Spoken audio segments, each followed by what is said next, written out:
Така че първата ви стъпка би била да отворите на вашето Android устройство, да отворите вашия Google Play Store и след като отворите Google Play Store, просто потърсете Move to iOS и го изтеглете. Така че продължете и изтеглете Move to iOS от Google Play Store и след това го отворете. След като го отворите на вашето устройство, приемете политиката за поверителност на Apple. Така че натиснете съгласен и ще ви посрещнат екранни картички с всички неща, които можете да правите в приложението. Просто натиснете продължи от тук. След това можете да прочетете общите условия, но аз просто ще продължа и ще кликна отново на приемам.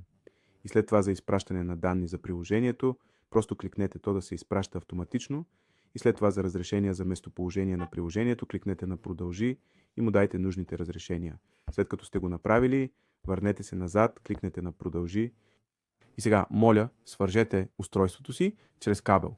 Използвайте кабел, който е USB-C към Lightning port или USB-C към USB-C, ако вашият iPhone вече е с USB-C.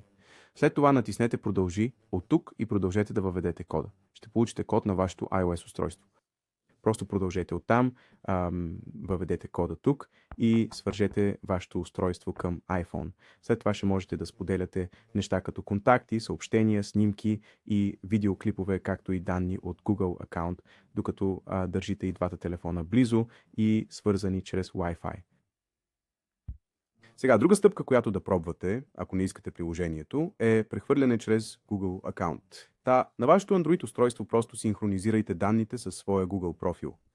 Сега, що се отнася до iPhone, всичко, което трябва да направите е просто да отворите App Store, използвайте търсачката и просто напишете Gmail, след което просто изтеглете Google Mail.